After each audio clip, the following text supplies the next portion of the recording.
За сайн байцгаана уу. Манай өнөөдрийн хичээл тавтай морил. Өнөөдрийн хичээл бол мультиметр гэдэг багжийг хэрхэн ашиглах вэ? За бидний нэрэл заншнаар тестер гэж бас мөн хэлдэг. Энэхүү багж бол олон төрлийн хэмжилтийг хийхэд зориулагдсан. Ялангуяа электроник болон цахилгааны инженеруудын одоо гарын дор байдаг хамгийн чухал багжаа нэгд ордог.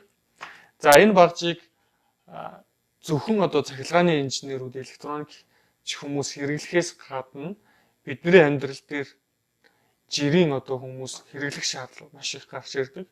Жишээлх юм бол цахилгааны ханны арзидах маань тог ирсэн байна уу те залгагдсан байна уу гэдгийг шалгаж болно. Эсвэл одоо зөвхөн нэг богинохон цахилгааны кабель гар утасны цэнэглэгчийн кабель маань дундаа тасарсан байна уу гэдгийг мэдхийн тулд энэ багжийг ашигладаг байгаа. За нөгөө талаас нь бол манай оюутнууд хэмжилт хийх шаардлага гардаг.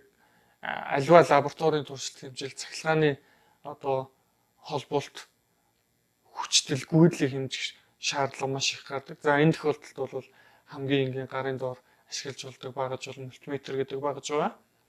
Энэхүү хичээл маань мультиметр гэдэг багжийг анх удаа ашиглаж байгаа хүмүүст зориулагдаж хийж байгаа.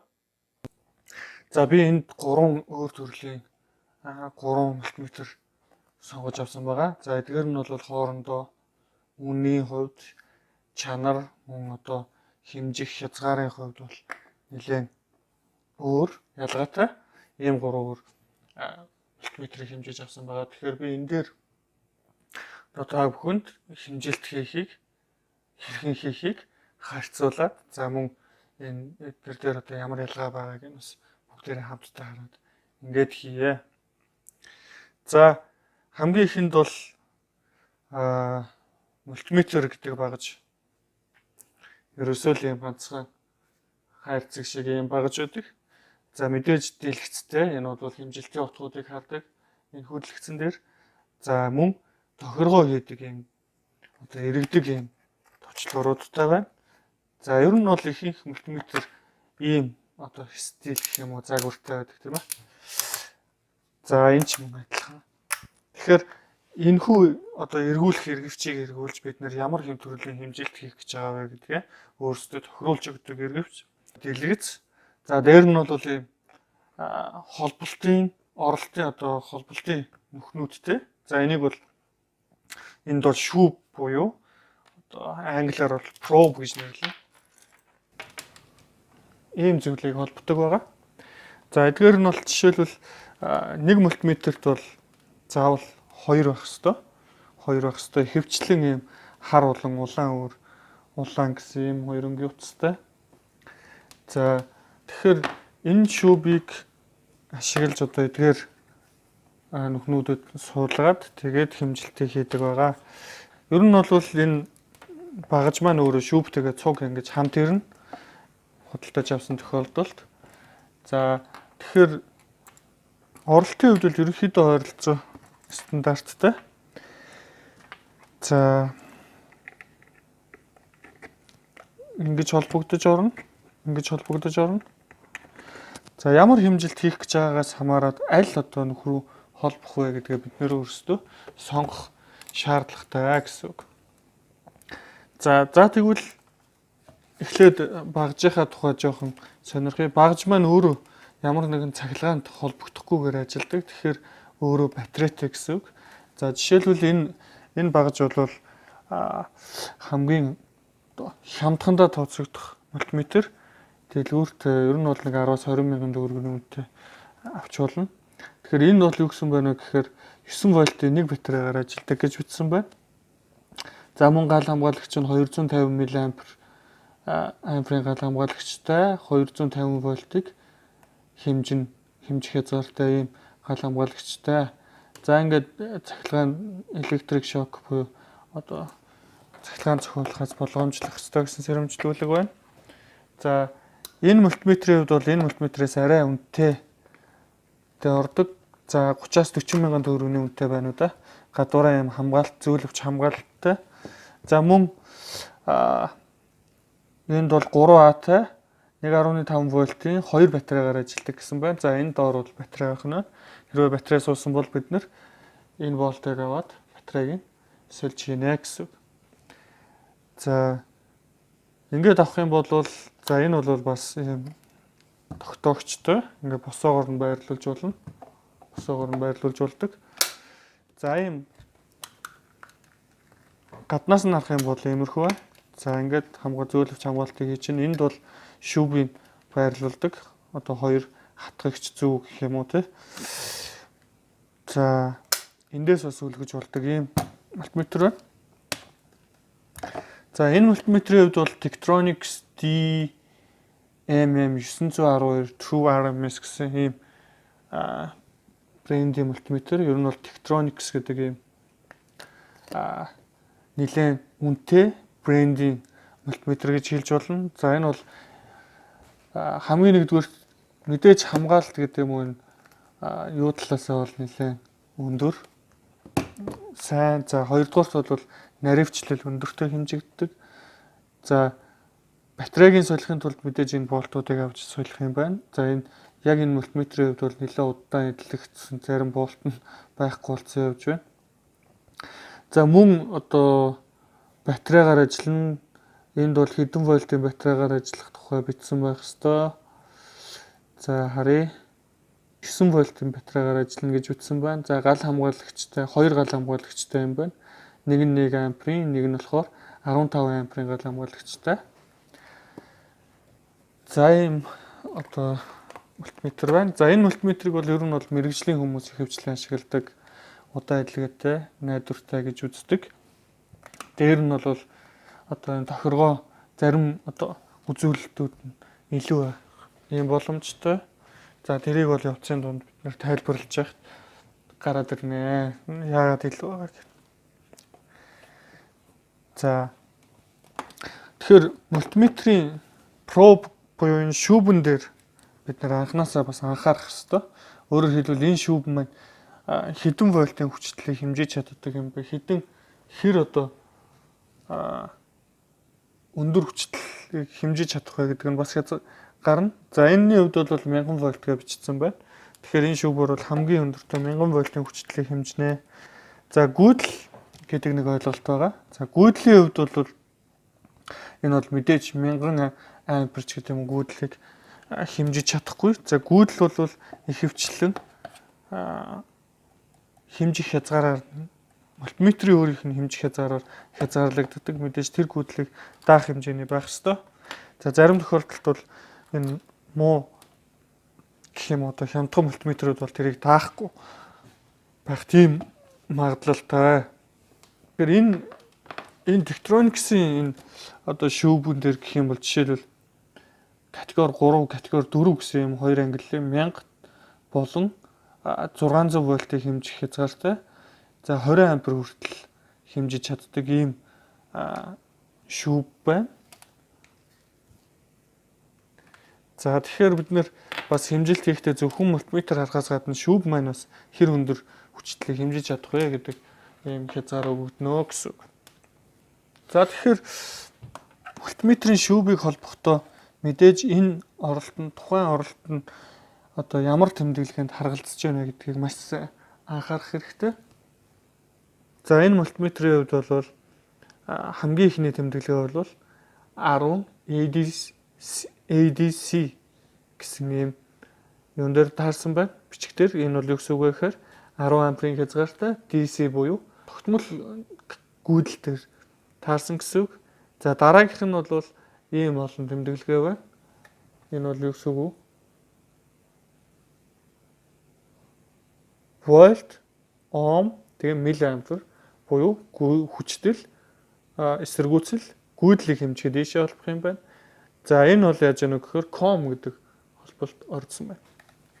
Тэгэхээр энэ мультиметрүүдийн хувьд бол бүгдэн дээр нь ажиглагддаг ерөнхий нэг зүйл бол ком гэсэн оролт байгаа.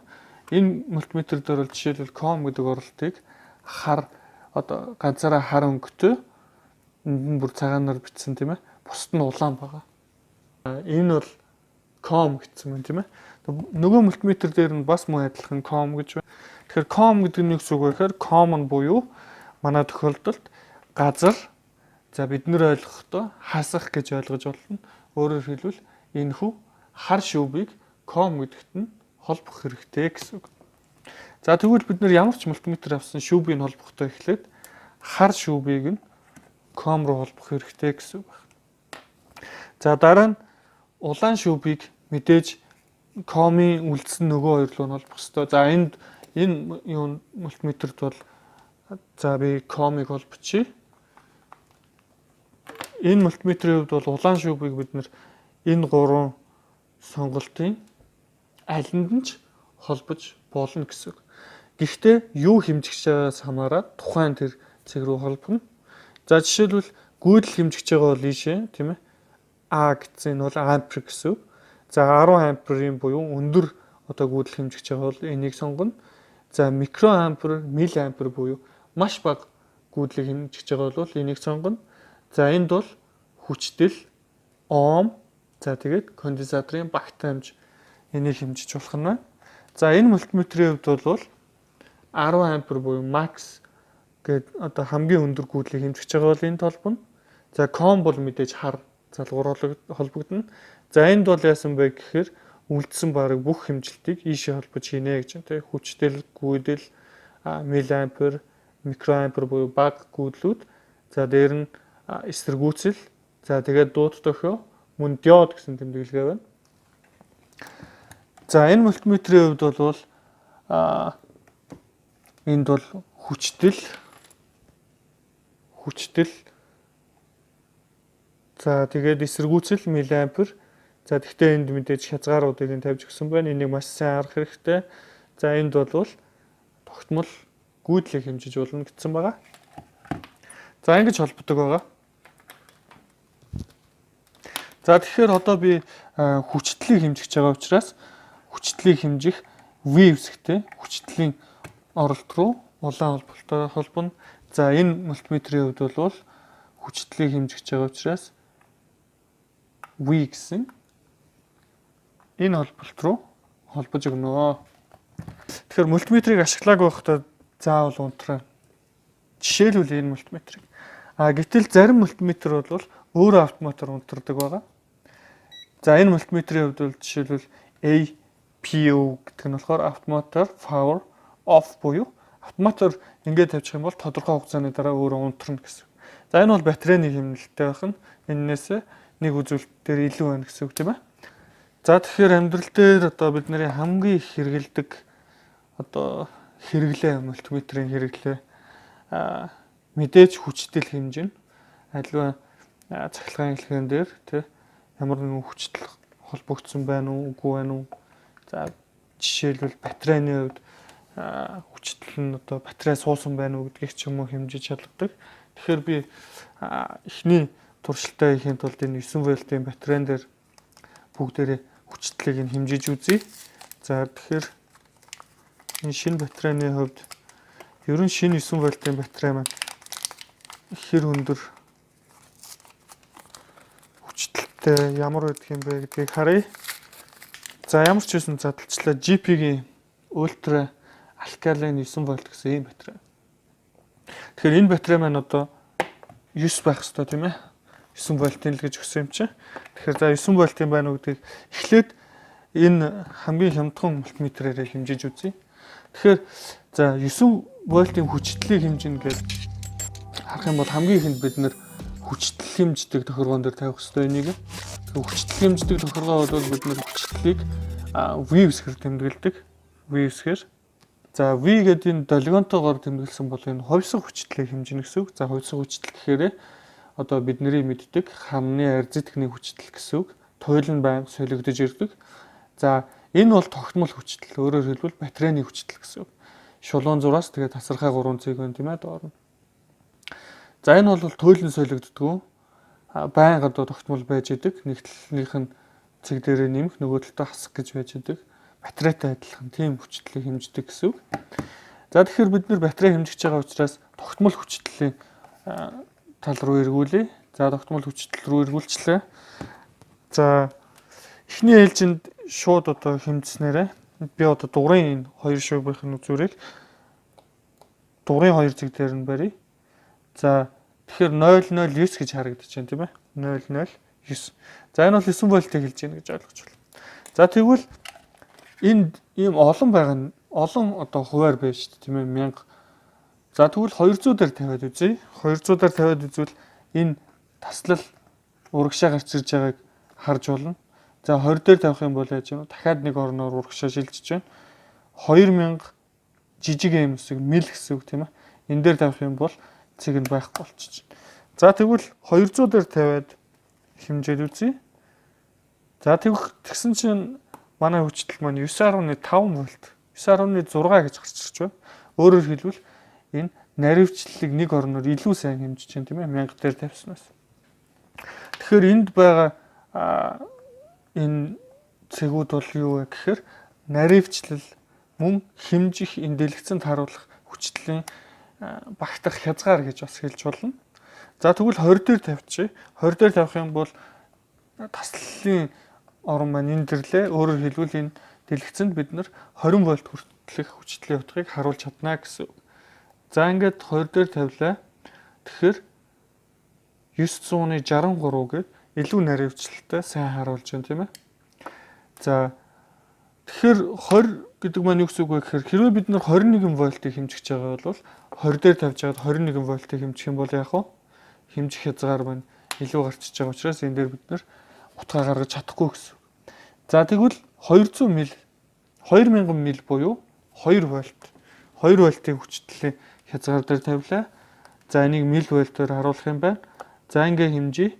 Тэгэхээр нэг гарчлаа. За энэ юу гэсэн үг вэ гэхээр хэмжих хязгаараас маань хэтэрлээ гэсэн. Өөрөөр хэлбэл 9 вольт гэдэг чинь 2 вольтоос их учраас дэлгэцэндээ харуулж чадахгүй гэсэн. За энэ дээр бол манай оюутнууд нэлээд алдаа гаргадаг. Өөрөөр хэлбэл хэмжих мультиметрийнхаа хэмжих хязгаарыг хэмжиж байгаа хүчтэлээр зөв тохируулаагүйс болоод ийм нэгэн тоо гараад ирчихээр өө энэ 1 вольт байгаа юм байна гэдээ ойлгочдөг.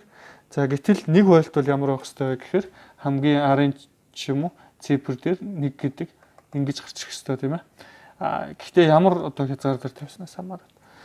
За тэгэхээр манай 9 вольтын батарей хэмжихэд хамгийн тохиромжтой хязгаар бол 20 гэдэг хязгаар дээр тавих юм байна. За ингээд хэмжиж. За гэтэл одоо яаж ийнө гэхээр хасах 9.963 гарч байна. За энэний туйлыг батарейныхаа туйлыг солиод эргүүлээд арах юм бол нэмэх гарч байна. Тэгэхээр юу гэсэн үг вэ гэхээр миний энэ улаан цэг улаан одоо хатгуурыг хатгсан цэг маань нэмэх шон дээр очиж байгаа гэсэн үг. Харна хасах шон дээр очиж энэ дээр нэмэх хүчтлийг зааж ийн гэсэн үг. За ингээд солио барьчих юм бол би улаан хатгуураа хасах цэг дээр нь барьсан гэж ойлгож болно. Тэгэхээр бид нар батарейны хэрвээ туйлыг нь мэдэхгүй бол ингэж барьж үзээд хэрвээ аль улаан хатгуур нь нэмэхдэр зөв очсон тохиолдолд энд ингэж хүчтэл гарч ирнэ. Туйлын солигдож утсан бол хасах тэмдэгтэй гарч ирнэ гэсэн үг. За тэгэхээр бид нар энэ 9 вольтын батарейны энэ цэгийг нэмэх байдаг юм байна гэдгийг мэдчихлээ. За үнэн хэрэгтээ бол энэ дээр нэмэх хасахын тэмдэглэсэн байдаг тийм ээ 9 вольтын батарейн дээр. За харъя. Илүү ойртуулаад харъя. Энд нэмэх гэж харагдаж байна тийм ээ энэ цэг дээр. За энэ цэг дээр бол хасах гэдэг тэмдэглэгээ байна. Тэгэхээр нэмэх хасах нь бол зөв зааж байна гэсэн үг. За энэ мультиметрийн хувьд бол за энэ дээр off буюу унтраасан байна. Тэгэхээр бид нэр ингээд асаана гэсэн үг. За гэхдээ одоо бид нэр тогтмол хүчтлийг хэмжиж байгаа учраас тогтмол хүчтлийг хэмждэг энэ тохиргоон дээр тавья. За энэ дээр тавих юм бол мил буюу одоо тогтмол хүчтлийг маш бага хүчтлийг хэмжих зориулагдсан гэсэн үг. За тэгэхээр тогтмол хүчтэл дээр тавилаа.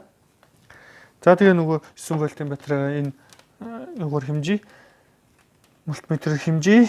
За ингээ барьлаа нэмэхтэр нэмэх. За 966 гарч байна. 966.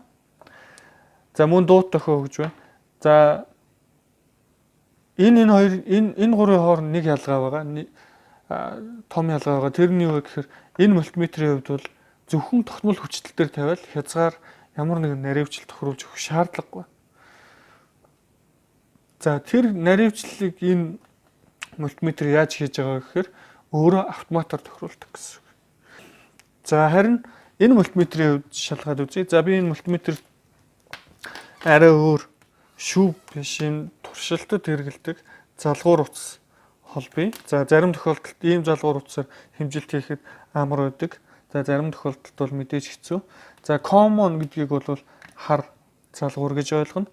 За хүчтэй хэмжиж байгаа учраас ийшээ хэмжин тийм ээ. За тэгээ мөн адилхан энэ тохиолдолд бид нэр хүчтэй буюу V хэсэг хаа байна гэдгийг хайна. Тэгэхээр биднэрт энд V байна. V-ийн хязгаар нь 200 м-с 600 вольт хүртэл тогтмол хүчтэй. За энэ долгионтой бол хувьсах хүчтэй 600 200 гэсэн юм хязгаартай. Тэгэхээр би энийг сонгоод за 20 вольт дээр тавья. 20 вольт дээр тавиад ингээд авчиж. За энэ матар авчиртай ийм утсаар энэ удаа хэмжилт хийж байна. За 968 гарч байна. 968 гарч байна.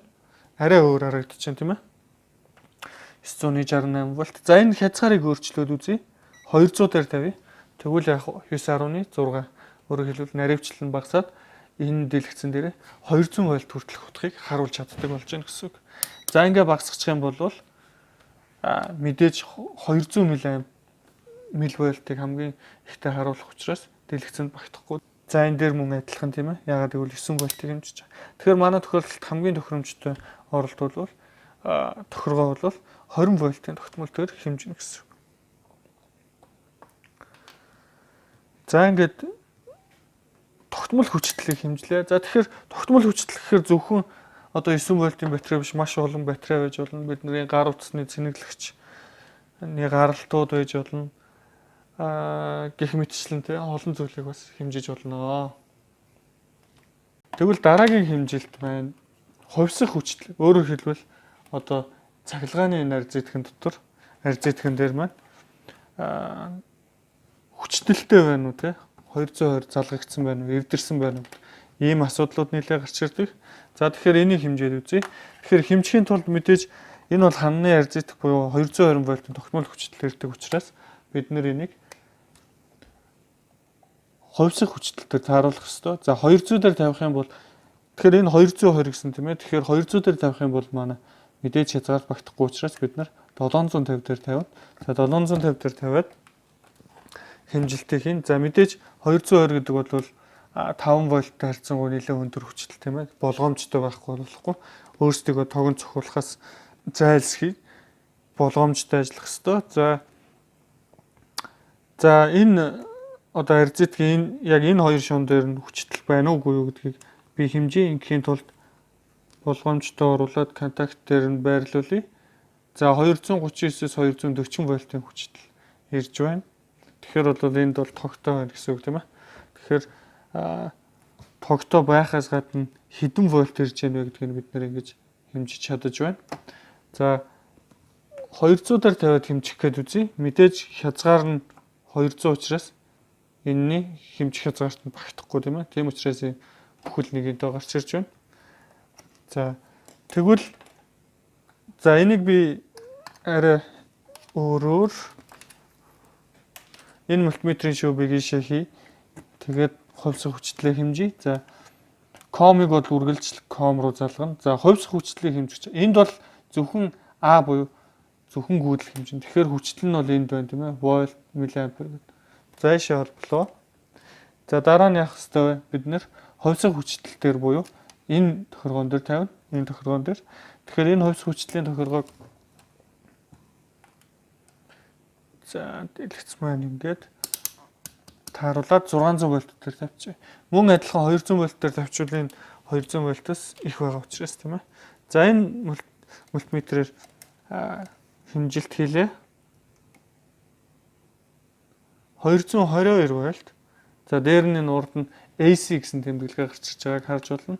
Ингэх юм бол alternative current буюу хувьс гүйдэл гэсэн. Ингэх юм бол DC тийм ээ. За энэ тохиолдолд бол бид нэр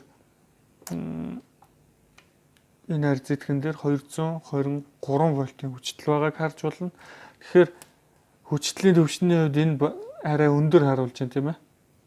Энэ бол арай өөр харуулж байна. Тэгэхээр яг энэ хоёрхан хэмжилт хоёр өөр мультиметр дээр хоёрхан хэмжилт хийгээд аль нэгт нийтгэхэд бол хэцүү л дээ энэ тохиолдолд.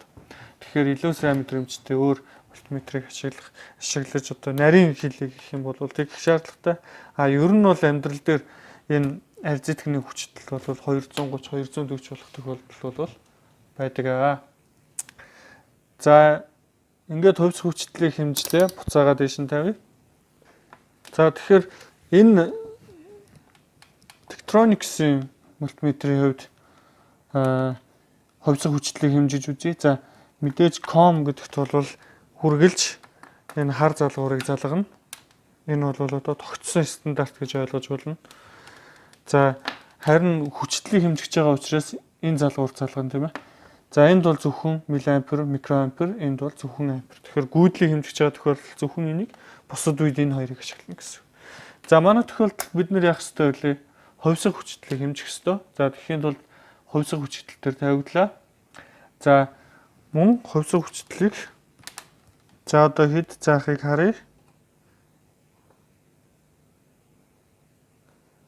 За тодорхой хугацаанд барьсны дараа маш наривчлалтайгаар 223.4 вольт байна гэж гаргаж ирж байна. За энэ мультиметрийн хувьд бол би хэлсэн байгаа. Энэ бол хэмжих наривчлалын хувьд маш сайн. Мөн өөрөө автоматар одоо рейнж тохируулдаг байгаа. Тэгэхээр энэ бол 240 гарч ирсэн тийм ээ. Тэгэхээр энэ бол хямдхан гэдэг нь бас харагдаад байна шүү дээ. Гэхдээ бол юу гэдгийг хэдийгээр хямдхан ч гэсэн бид нэр хүчлийг ийм нарийн мэдэх шаардлагагүй тохиолдолд бол энэ болно. Энэ мультиметрийг хэрэгжилж болно. За тэгэхээр хувьсгыг хэмжихийн тулд ийм байна. Тогтмолыг хэмжихийн тулд ийм байна.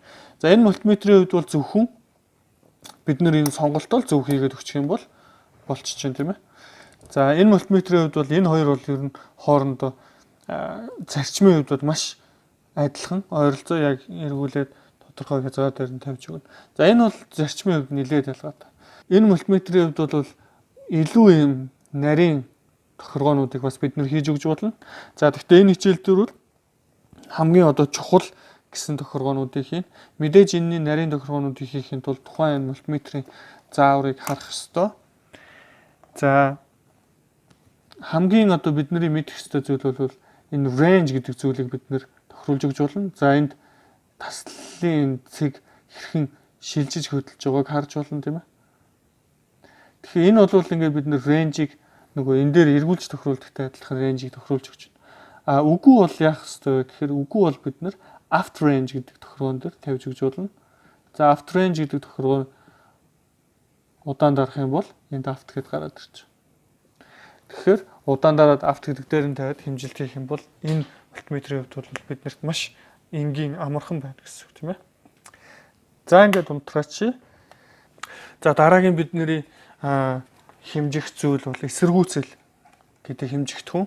За эсэргүүцэл гэдэг бол цахилгаан гүйдлийг эсэргүүцэх чадварыг хэлнэ. За энэ нь юу гэсэн үг вэ гэхээр аливаа цахилгаан гүйдэл гүйхэд дамжуулагч тэр тухайн гүйдлийг гүйлгэж байгаа зүйлийн зүгээс эсэргүүцэл үзүүлнэ гэсэн үг. Орчин үед бол эсэргүүцлүүд маш жижиг болсон. Энэ бол их хвчлэн бидний breadboard модуль хийхэд зориулагдсан эсэргүүцлүүд байна. За эндээс би хэмжээг нь бид нэр тодорхой мэдэхгүй байгаа. Тэгэхээр энэний хэмжээг нь мэдээж нэгдүгüүрт бол энэ өнгөний кодоор нь уншиж мэдчих болдог. За гэхдээ мультиметрээр хэмжээд хэмжээг нь тодорхойлъё. За тэгэхээр тулд би зүгээр ийм breadboard сонгоцсон байгаа. Breadboard-ын дээр зоочий. За тэгээд хэмжилт хийхэд амар болгоод breadboard-ын дээр зоочлоо. Тэгэхээр эсэргүүцлийг бол энэ ohm гэдэг энэ ohm гэдэг нэгжтэй. Гэхдээ бол тэмдэглэгийг нь бол омега үсгээр тэмдэглэн энэ том омега үсгээр. За бүх мультиметр дээр бол тийм тэмдэглэгээ мэдээж байгаа хэрвээ эсэргүүцлийг хэмжиж чаддаг юм бол тийм ээ. Тэгэхээр хязгаар за энэ омегагийн хязгаар бол энэ зураснаас энэ зураас хүртэл 200, 2000, 20k гэх мэтчлэн маш олон сонголтууд байна. Тэгэхээр бид нэр аль нь дээр нь тавьж одоо хэмжилтээ хийх вэ гэдэг ийм асуулт байна. За нөгөө талаас энэ харагдаж байгаа тоонууд бол хэмжих хязгааруудыг илэрхийлнэ. Дэлгэцэндээ бид нэр тодорхой тоог багтааж харахын тулд тодорхой хэмжих хязгаар дээр тавьж байж харна гэсэн. Жишээлбэл 1 омыг хэмждэг одоо тохиргоогоор 10,000 ом буюу 10 кОм-ыг хэмжиж харуулах боломжгүй. Ягаад гэвэл дэлгэцийн цифрийн наривчлал маань хязгаарт. Тэм учраас энэ мультиметрийн хувьд бол энэ сонголтууд байна. За эхний хэмжилт 200 мега, өөрөөр хэлбэл энэний утга маань 200 мегаомын одоо хязгаар дотор байна уу гэдэг ийм хэмжилтийг хийх гэж байна. Тэгэхээр энэ бол нэлээд их эсэргүүцэл гэсэн үг л дээ. Мега гэдэг чинь 10-6 зэрэг тийм ээ. За 0.5 ч юм уу 4 ч юм уу ингээд өөрчлөгдөд байна тийм ээ. Тэгэхээр энэ бол наривчлалын хувьд бол маш хэцүү болж байна. Энээс багасгаад хэмжээ 20 мегаом дээр хэмжиж үзье. 20 мегаом дээр хэмжихэд 0 гарчлаа. 0 гарч байна. Тэгэхээр 20 мегаомын хязгаар дотор багтахааргүй жижиг эсэргүүцэл байна гэж бодоод арай багасгахыг 200 килоомын хязгаар дээр тавья. За тэгэхээр 0.4 гарч байна. Энэ юу гэсэн үг вэ гэхээр 0.4 килоом гэсэн үг тийм ээ. Энд кило гэсэн ом тэмдэглэгээ юм тийм ээ. Тэгэхээр 0.4 гэчихэд хойшоо ямар цифр байгаа наривчлал бас сайн мэдэхгүй. Тийм учраас 20 кило дээр тавья. 20 кило дээр. За 20 кило дээр тавих юм бол 0.46 кило нэлээд наривчлалтай гарч ирж байна тийм ээ. За тэгвэл 2000 ом дээр тавья. 2000 ом дээр тавил хэд байх вэ? За 465 омын эсэргүүцэл байна. Тэгэхээр бид нэр анханасаа хэрвээ нэг мэдчихсэн бол 465 омын 2000-ын хязгаар дээр тавиад хэмжээд 465 ом байна. Гэт ингээд хэлж болох байсан. За тэгвэл энэ нөгөө хамгийн одоо хямдхан мультиметрээр бас хэмжээд үзье. За эсэргүүцлийг сонгох газар бол энд энэ ногоон хүрээгээр зурсан байна. За дотор нь мөн адилхан хэмжих хязгааруудыг заасан байна. Тэгэхээр энийг бид нэр 400 орчим те 470 орчим омын эсэргүүцэл гэдгийг мэдж байгаа учраас би шууд энэ 2000 ом гэдэг хязгаар дээр тавья. 200 дээр тавьчихвал энэ хязгаараас нь хэтэрч учраас тийм ээ. Энэ дээр тавих хэрэгтэй. Би энд ямар ч одоо эсэргүүцэл холбоог байгаа. Тэгэхээр энэ хоёрын хооронд бол яах вэ гэхээр агаар байгаа тийм ээ. Агаар бол маш их эсэргүүцэлтэй. Иймэрхүү зайд бол хэмжиж чадхааргүй хязгааргүй эсэргүүцэлтэй гэж хэлж байна. За одоо эсэргүүцлийг хэмжиж юм бол 400 за 57 омын эсэргүүцэл гэж хэмжигдэж байна. Мэдээж энэ хязгаарыг ихсгэх юм бол наривчлал маань улам буурна. 0.46 ом тэ 45 юм уу 46-гийн хооронд хэлбэлцэж байна. Тэгэхээр бид нэр эсэргүүцлийг хэмжихдээ тухайн эсэргүүцлийн одоо утгатай аль болох ойролцоо хязгаарыг тохируулж өгөх хэрэгтэй гэсэн үг. Тэгвэл хэмжиж буй эсэргүүцлээсээ бага хязгаар дээр тохируулах юм бол биднэрт буруу утга өгнө гэсэн үг. За энэ бол яаж яана гэхээр нэг гарч чинь хязгаараас нь хэтэрчлээ гэсэн үг. За харин манай Tektronix гэсэн энэ мультиметрийн хувьд энэ эсэргүүцлийг хэмжиж үзье. Тэгэхээр эсэргүүцэл бол омега гэсэн тэмдэглэгэн дээр байгаа. Асаагаад омега дээр хаачлаа. За энэ эсэргүүцэл ямар ах вэ? Шууд хэмжээд үзье. Энд дарлаа, энд дарлаа. 0.473 килоом буюу 473 омын эсэргүүцэл байна гэдэг шууд гаргаад ирчихлээ.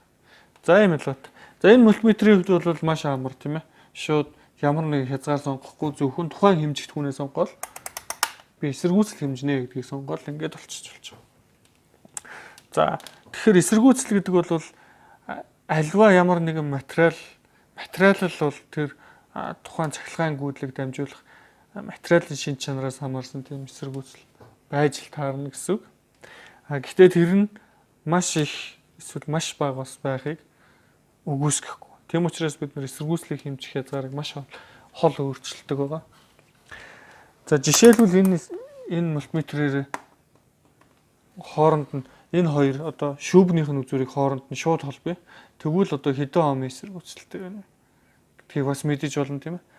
6.3 омын эсэргүүцэл зааж. Тэгэхээр энэ юу гэсэн үг вэ гэхээр энэ хоёр шүүбний энэ утаснууд тийм бүх нийлбэр эсэргүүцлийг хэлж өгч байна гэсэн үг. За нөгөө талаас энэ мультиметрүүд дээр байгаа энэ hold and sell гэсэн ийм тохиргоонууд байна. За энэ яадаг юм гэхээр hold гэдэг бол хадгална гэсэн үг. Ямар нэгэн хэмжилт хийгээд тухайн утгыг санчна гэсэн үг. За энэ мультиметрээр тэгвэл эсэргүүцлийг хэмжиж үзье. Эсэргүүцэл хэмжлээ. За хэрвээ би ингэж бариад эсэргүүцлийн утгыг тодорхой заасныхан дараа hold гэдэг товчлуурыг даръя. Тэгэх юм бол би энийг авсан ч гэсэн утгыг нь санаа тоцорч ийн гэсэн. За энд бол өөр сонголтууд байгаа. Тэгэхээр тэр тохиргоонуудыг бол тухайн мультиметрийнх нь одоо заавар гэдэг юм уу, дата шит гэдэг юм уу, хамт ирсэн техникийн бичиг баримтаас бүгдийг нь мэдэж авах боломжтой. За hold гэдэг нэгэнд ингээд хадгалсан бол энийг болиулахын тулд дахиад орчино гэсэн үг. За ингээд эсэргүүцлийг бид нэр хэмжиж сурлаа. За эсэргүүцлийн өөр нэг жишээ байдаг. За бидний амьдрал дээр хамгийн одоо өргөн тохиолддог зүйл бол ямар нэгэн дамжуулагч утас тасарсан байна уу? Тэр дамжуулагч утасын холболт нь зөв хийгдсэн байна уу гэдгийг шалгадаг нэг тохиргоо байгаа. За тэрийг мөн мультиметр ашиглаад хийчих болно. За мультиметр дээр байдаг ихэвчлэн дуут тохионы дүрс байгаа. Энэ бол дамжуулалтыг шалгадаг ийм тохиргоо. Тэгэхээр дамжуулал гэхээр яах вэ гэхээр хоорондоо утсаар холбогдсон байна уу гэдгийг шалгана. Холбогдсон байвал яах вэ? Дуу гарна тийм ээ. Дуугаар. Тэгэхээр би энэ хоёр шүүбийг нь шууд хооронд нь холбож байгаа учраас энэ дуурж байна. За яг энэ аргыг ашиглаад дамжуулагч утас тасарсан байна уу гэдгийг шалгая. За би энэ дамжуулагч утсыг тасарсан үгүйг нь шалгаж үзье. Тэгэхийн тулд за эхлээд би энэ улаан утас нь тасарсан байна уу гэдгийг шалгая тийм ээ. Тэгэхийн тулд нэг ингэ барьчих. Нөгөө зүрийг энд барьчих. Тэгэхээр дуурж байна. Дээр нь дуурж байхдаа юуг харуулж байна вэ? Бид нэр энэ хойно харуулсан эсэргүүцлийг харуулж. Өөрөөр хэлбэл энэ утас ямар эсэргүүцэлтэй гэдгийг харуулж болж байна. За хар хэсэг нь тасарсан байна уу гэдгийг шалгая. Тэгэхийн тулд хар утасны үзүүрт нэг үзүүрт нь энэ шүүбийг залгаад улаан шүүбээ залгаад за нөгөө үзүүрт нь хар шүүбийг холбоё. За энэ дууг сонсож байна тийм ээ. Тэгэхээр энэ бол хоорондоо холбогдсон байна гэсэн. За мэдээж хоорондоо холбогдоогүй утас байх юм бол дуурахгүй. Хар улаан хоёрыг хооронд нь салгацсан байгаа учраас дуурахгүй тийм ээ. Харин нийлүүлчихвэл дуурна. За энэгээр юуг шалгаж үздэг вэ гэхээр альва утас тасарсан байна уу үгүй байна уу гэдгийг шалгахад маш тохиромжтой. Ийм одоо хэрэгтэй функц байдаг мультиметрийн хувьд. Ер нь бол бүх мультиметр дээр ийм тохиргоонууд байгаа. Тэгэхээр тэр тохиргоонуудыг жишээлбэл энэ хар мультиметр дээр шалгаж үзье. За хар мультиметрийн хувьд бол дуут тохио диод гэсэн ийм тохиргоо тийшээ тавилаа. За тэгээд энэ хоёр шүүбийг хооронд нь холбоод үзье. Мөн дуу гарч байна тийм ээ. Тэгэхээр энэ бол хоорондоо холбогдож байна гэсэн.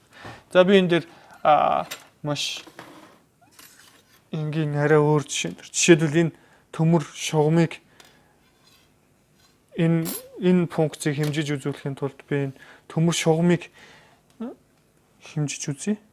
За энэ төмөр шугамын хооронд бол дамжуулал байна. Энэ бол утастай адилхан дамжуулагч учраас дуурж ийн гэсэн үг тийм ээ. За ийм функц үүдэг. Энэ бол дамжуулалтыг шалгадаг функц байна. За энэ улаан мультиметр дээр бас мөн адилхан хэмжээд үзье. За мэдээж энд бол дуут төхөөний дуу учраас ийшээ залгана. За тэгээд манай хаашаа тохируулах ёстой гэхээр энд байна тийм ээ. Дуут төхөө гэсэн энэ сонголтыг хийн. За тэгээд хоёр шүүбийн хооронд нь нийлүүлэхэд дуурж байна. Өөрөөр хэлбэл энэ хоёрын хооронд дамжуулал байна гэсэн үг. Тэгэхээр би энэ хоёр үзүүрийг өөр утсан дээр бариад тэр утас маань тасарсан байна уу үгүй байна уу гэдгийг шалгаж болно гэсэн. За юм байна. За тэгэхээр дараагийн бидний хэмжих зүйл бол гүйдэл гэдэг хэмжигдэхүүн. Гүйдлийг хэмжихийн тулд бид нар маш хянамга байх ёстой. Яагаад гэвэл гүйдэл гэдэг бол биеэр гүйдэл гүйх юм бол таныг үхэлд хүргэх боломжтой.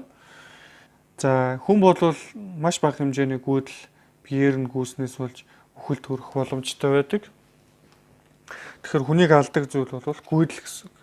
Тийм учраас бид нэр гүйдлийг хэмжихдээ маш болгоомжтой байх ёстой. За нөгөө талаас гүйдэл гүүн гэдэг бол халах боломж үүснэ гэсэн үг. Хална. Өөрөөр хэлбэл гүйдэл дулааныг бий болгоно гэсэн үг.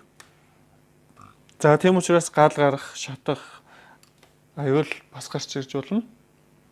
Тийм учраас гүйдлийг хэмждэг хэмжилтийн оролтууд нь дандаа бусад оролтоос ялгаатай байдаг. Зөвхөн гүйдлийг ялгаатай байгааг харж болно энэ бүх оролтууд дээр. За тэгээд мөн энд гал хамгаалагчид байгааг харж болно. За жишээлбэл энэ улаан мультиметр дээр харъя. За энд бол fused гэсэн байгаа тийм ээ. Энэ бол гал хамгаалагчтай гэсэн үг. За гэхдээ 250 вольт максимум энэ бол 10 амперийн хязгаартай 10 секунд л гүйлгэх боломжтой тийм ээ. Тэрнээс илүү гүйх юм бол шатна гэсэн үг. Гал хамгаалагч нь. За энд бол бас гал хамгаалагчтай 200 мА-ийн хамгийн дээдэлтэй 200 мА-ийн гал хамгаалагчтай. Тэгэхээр 200 мА-ийн гүйдлийг бол энэгээр хэмжиж болно гэсэн үг. За энэ тохиолдолд бол мөн бага гүйдлийг энэгээр хэмжиж болно, их гүйдлийг хэмжиж болно. За бидний хамгийн түрүүнд харах ёстой юм бол fused гэсэн юм үг байна уу гэдгийг харах ёстой. Энэ гал хамгаалагчтай. Тэгэхээр гал хамгаалагчтай мультиметрийн хувьд бол энэ аюулыг бас хамгаалах нэг төрлийн хамгаалагч байна гэсэн үг. Тийм учраас гал хамгаалагчтай мультиметрүүд бол сайн чанартай мультиметрд орно. За энэ мультиметрийн хувьд бол энд максимум 200 мА max гэсэн байна. Гэтэ энэ дээр бол fused гэсэн тэмдэглэгээ байхгүй. Энд бол unfused гэсэн байна. Тэгэхээр unfused гэдэг нь болохоор ямар нэгэн гал хамгаалагч байхгүй шүү 10 амперс илүү гүйлгэж болохгүй гэсэн тэмдэглэгээ. Тэгэхээр энэ мультиметрээр бол 10-аас илүү амперын гүйдлийг гүйлгэх юм бол энэ өөрөө шатна тийм ээ. Маш аюултай болно гэсэн. Бусад мультиметрийн хувьд бол гал хамгаалагчийн төрүүлж шатна гэсэн. Тэгэхээр мультиметрээ бас нэг хамгаалах тийм боломж байгаа энэ хоёрын хувьд. За энэний хувьд бол ихтер нь гал хамгаалагчгүй учраас шатах магадaltaй. За нөгөө талаас энэ гал хамгаалагч гэдэг бол бүр эцсийн одоо юу гэдэг гал гарахаас хамгаалж байна гэсэн үг шүү дээ. Түүнээс бол энэ гүйдэл таны биеэр чи юм уу ямар нэгэн эхлэхээр гүйх юм бол бас аюултай байх боломжтой. Тийм учраас гүйдлийг бид нэр одоо маш болгоомжтой хэмжинэ гэсэн үг. За тэгэхээр манай тохиолдолд би 10 ампер болон энэ 250 мА-ийн гүйдлийг хэмжих ийм эхлэхийг хий. За эхлээд бага гүйдлийг хэмжиж. Тэгэхээр энүүгээр их гүйдэл гүйлгэх юм бол бас мөн шатна гэсэн. За анхаарах зүйл. За гүйдлийг хэмжихт бид нэр мультиметрийг ампер метр болгож ашиглана гэсэн. За энэ дарагдж байна. За энд бол энэ тийм ээ ампер метрүүд. Тэгэхээр ампер метрийг бол хэлхэнд цуваа холбодог учраас энэ бол аюултай. Өөрөөр хэлбэл мультиметрээр чинь гүйдэл гүн гэсэн. За харин вольтметр болгож хэмжиж байгаа тохиолдолд эсвэл эсэргүүцэл хэмжиж байгаа тохиолдолд бол мультиметрт бол төдийлөн аюул багтай. Тийм учраас яг ампер метр буюу гүйдэл хэмжиж байгаа тохиолдолд маш хямдгай байх ёстой. За тэгэхээр гүйдлийг хэмжихийн тулд бид нэр заавалчгүй хэлхээ байгаа түүгээр гүйдэл гүйж гэнэ гэсэн. Тийм учраас би энд өөрөө жижиг хэлхээ өгсрий. Нэг эсэргүүцэл, нэг LED буюу гэрэлтгч диод, тэгээ батарейнаас тогтсон юм хэлхээ өгсрий. За тэгээд манай ледер ямар хэмжээний гүйдэл гүйж байгааг мэдье. За ингэхийн тулд яах вэ гэхээр бид нэр ампер метр тухайн энэ хэлхээтэй цуваа холбох ёстой. Цуваа үед гүйдлүүд нь тэнцүү байдаг учраас бид нэр гүйдлийг энэ дээр харж болно гэсэн. Тэгэхээр эсэргүүцлэр гүйх гүйдэл, LED-гээр гүйх гүйдэл мөн мультиметрээр гүйх гүйдэл бүгд адилхан байна гэсэн үг. За энэ тохиолдолд яах вэ гэхээр за би эхлэхийг 9 вольтын батарей өгсрий. За би энд бол нэлээд том эсэргүүцэл 470 омын эсэргүүцэл тавьсан байгаа. Тийм учраас бол ледер гүйх гүйдлийг бол хязгаарлаж байна гэсэн үг. За энэ тохиолдолд манай ледний катод нь бол энд ирж байгаа. Анод нь бол энэ дэрнэ гэсэн үг. За би энд хүрэх юм бол лед гэрэлтэж хасч байна тийм ээ. Зин хөхлээд. За гэхдээ би энэгээр ямар гүйдэл гүйж байгааг хэмжиж мэдэх хэрэгтэй. Тэгэхийн тулд дунд нь мультиметрээ цуваа холбох хэрэгтэй. За одоо бол ингээд бүгдээрээ цуваа холбогдсон байна. Тэгэхээр энэ үзүүр болон энэ эсэргүүцэл хоёрын хооронд мультиметрээ холбоно гэсэн үг. За тийм учраас би энэ нэмэх учраас би мультиметрийнхаа нэмхийг ишээ холбоно. Тэгэхээс өмнө мультиметрийнхаа тохиргоог хий. За бид нэр тогтмол хүчтэйгээр хийж байгаа учраас тогтмол гүйдлийг хэмжинэ. За хязгаар нь бол 200 мА-ийн хязгаартай пробоор хэмжиж гэнэ гэсэн үг. 200 мА. Тэгэхээр би энийг урьдчилан тооцоолоод манай гүйдэл бол 200 мА-аас бага гэдгийг мэдж байгаа тохиолдолд хэмжиж байгаа. Харин мэдэхгүй тохиолдолд бол ингэж хэмжих юм бол энд байгаа гал хамгаалагчийг шатаах боломжтой. Тийм учраас мэдэхгүй тохиолдолд бага гүйдлийг хэмжиж байгаа бол энэ дээр эхэлж тохируулаад дараа нийш нь илүү наривчлалтай арыг өгөл хэмжих нь найдвартай гэсэн үг. За тогтмол гүйдэл А үсэгтэй энд тэмдэглэж байгаа. А үсэгтэй тийм ээ. Энэгээр харуулж байна. За ийшин тохируулах ёстой. За тэгээд 200 мА гэдэг бол энэ хоёрын хязгаар учраас би 200 мА хамгийн их тарин тавилаа. За энэ тохиолдолд мультиметрээр гүйдэл гүн гэдгийг маш сайн санаж явах ёстой. Тийм учраас мультиметрээ бид нэр шатааж болохгүй тийм ээ. За би нэг үзүүрийн нийшээ холбоё. За ингэж холбоход нэлээд хүндрэлтэй байгаа учраас би ийм кабель ашиглая. Өөрөөр хэлбэл энэ нь мультиметр рүү ордог. Энэ нь хавчдаг юм матар хавчаараа. Тэгэхээр энийг ашиглаад би хийвэл илүү амар болно. Энэ шүүгийг ашиглахгүй гэсэн үг. За мэдээж ийм кабель ашиглаж байгаа бол стандарт бус кабель бол энэ кабель чи хэр их хэмжээний гүйдэл даах чадвартай гэдгийг тооцоолсон байх шаардлагатай. За манай тохиолдолд бол 200 мА гүйдэл буюу за мэдээж энэгээр бол 200 мА гүйхгүй ойролцоогоор за 100 мА-аас бага гүйдэл гүйнэ гэдгийг би бол таамагласан байгаа. За тэгэхээр энэ харын ком гэдэг залгууртай залгана. За энийг бол миллиампер гэдэг энэ залгуурт залгана. За тэгээд улаан үзүүрийн ийшээ холбоё. Одоо юу болох вэ гэхээр би энэ харыг ийшээ холбох юм бол хэлхээ битүүрээд бүгднгээр нь гүйдэл гүн. За тэр гүйдлийг энд бид нэр хэмжиж харж байгаа гэсэн үг. Хэмжээд гүйдэл гүгээд гэрэл хасж байна гэсэн. За тэгэхээр LED-гээр маань гүйдэл гүйж байгаа 4 мА гүйдэл гүйж байна.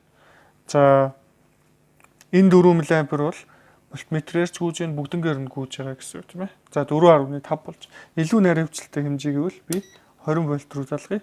Энд хөндөрж байна тийм ээ. 4.9 за ойролцоогоор 4.89 орчим мА-ийн гүйдэл гүйж байна гэсэн үг. За тэгээд гүйдэл гүйж байгаа учраас лед тасна тийм ээ. Тэгэхээр энэ бол идэвхтэй эхлэхэ гэсэн. За энэ тохиолдолд бол бид нар маш болгоомжтой хэмжих ёстой.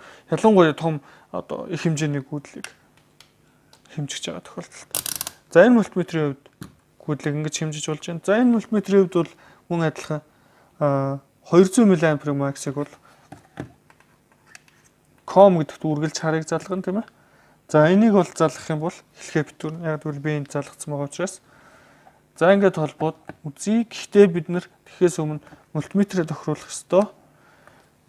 Ампер гэдэг тохиргоо руу руу залгана тийм ээ.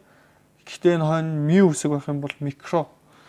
Микро гэдэг чинь одоо милээс ахаад 1000 дахин бага гэсэн үг шүү дээ. Тэгэхээр бид нэр ийм бага гүйдлийг хэмжихгүй 200 мил гэдэг тохиргоон дээр тохирууллаа. Максимум буюу хамгийн ихдээ 200 мА-ийг хэмжинэ.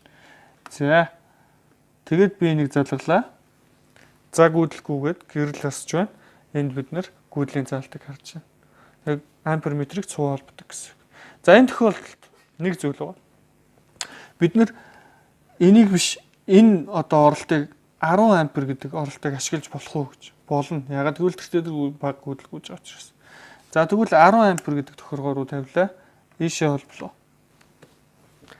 Гэрэл асч чинь энэгээр гүйдэл гүйж байгаа юу? Гүйж байна. Гэхдээ бид нэр энэ заалтан дээр харж чадахгүй шүү дээ. Ягаад гэвэл 10 ампер гэдэг бол түрүүгийн харуулсан те 4 мА гэдэгтэй харьцуулахад маш их гүйдэл. Тэгэхээр их гүйдлийг энд багтааж харахын тулд яг цөөхөн орныг ашиглаад энд одоо арын орны наривчлууд нь харагдахгүй байна гэсэн үг. Гэхдээ энэгээр гүйдэл үүж байгаа. За энэ дээр тавиад их одоо 1 ампер ч юм уу 2 ампер ч юм уу ингээ гүйдлийг хэмжиж болно. Гэхдээ маш болгоомжтой байх хэрэгтэй. Яг гэвэл хэлхээгээр чинь гүйдэл гүйж байгаа учраас. За энийг би дахин хэлээд байгаа бол энэ аюултай учраас би дахин хэлээд байгаа. Тийм учраас нэг хизээж мартахааргүй цээжлэх хэрэгтэй. Гүйдэл хэмжиж байгаа тохиолдолд. За энэ мультиметрийн хувьд би дахиад одоо хэмжиж харуулъя. Энэ мультиметрийн хувьд бид нэр тогтмол гүйдлийг энэ дээр тааруулна. Эргүүлээд хамгийн сүүлийнх дээр таарууллаа. За энэ тохиолдолд fuse 1 гэдэг чинь өөрөө гал хамгаалагч маань шатцсан гэдгийг илэрхийлж байгаа юм. Тэгэхээр манай энэ мультиметрийн хувьд бол өмнө нь буруу хэмжилт хийгээд эсвэл гал хамгаалагчаас нь илүү одоо гүйдэл гүйлгээд энэ мультиметрийн гал хамгаалагчийн шатаацсан байна гэсэн. Тэгэхээр энэ мультиметрийн гал хамгаалагчийг нь сольжээж хэмжилт хийх шаардлагатай боллоо. Тэгэхээр өнөөдөр бол энэ туршилтанд энэ мультиметрийн гал хамгаалагчийг сольж чадахгүй учраас энэ мультиметрээр хэмжилт хийж чадахгүй гэсэн. За энэ мультиметрийн гал хамгаалагч шатцсан байна гэдэг бол энгийн л нэг жишээ. Бидний гаргадаг маш том алдаа бол гүйдэл хэмжих залгуур руу залгаад мультиметрийнхаа тохиргоог ингэж хийгээд тэгээд өөрөө хүчтэл хэмжиж чинь гэдэг хүчтлийн хэлхээрүү залгадаг. За энэ тохиолдолд яг гэхээр энэ бол ерөнхийдөө энэгээр гүйдэл гүйж байгаа учраас маш бага эсэргүүцэлтэй бараг л богино холболт гэсэн үг байхгүй юу? Тэгэхээр богино холболт хийсэн энэ холболтоо хэлхэн дээр аваачаад хүчтэл хэмжиж байгаа нөгөө хүчлийнхаа хоёр үзүр дээр холбоно гэсэн үг. Тэгэх юм бол яг мультиметрээр чинь дамжаад богино холболт болно гэсэн. За тэгвэл хэлхээ чинь шатаж болно, эсвэл мультиметр чинь шатаж болно маш аюултай. Ийм байдлаар мультиметрийн fuse буюу гал хамгаалагчдыг шатаадаг. За харин хүчтлийг холболтон дээр тавьчаад энийг эхлэхэндээ одоо цуваа холбох юм бол юу болох вэ? Тэгэх юм бол хэлхээгээр гүйдэл гүйхгүй. Яагаад гэвэл вольтметрийн оролтын эсэргүүцэл бол маш их байдаг учраас энэ хэлхээгээр гүйж байгаа гүйдлийг эсэргүүцэж байгаа. Бүх хүчил нь вольтметр дээр унчин энэгээр гүйдэл гүйлэх. Хизээч гүйдэл дээр тавьчаад хүчтэл хэмжих оролдлого хийж болохгүй. Өөрөөр хэлбэл батарейны хоёр үзүүр ингэж тавьчаад батарейн дээр барьж болохгүй. За энийг бол маш их анхаарах ёстой, хамгийн их анхаарах ёстой. Миний хамгийн олон дахин давтаж хэлээд байгаа зүйл бол энэ. За манай хичээлийг сонирхож үзсэн та бүхэнд баярлалаа. Ингээд мультиметрийг хэрхэн ашиглах тухай хичээл маань үүгээр өндөрлөж байна. За ингээд та бүхэнд амжилт хүсье. Дараагийн хичээлээр уулзцай.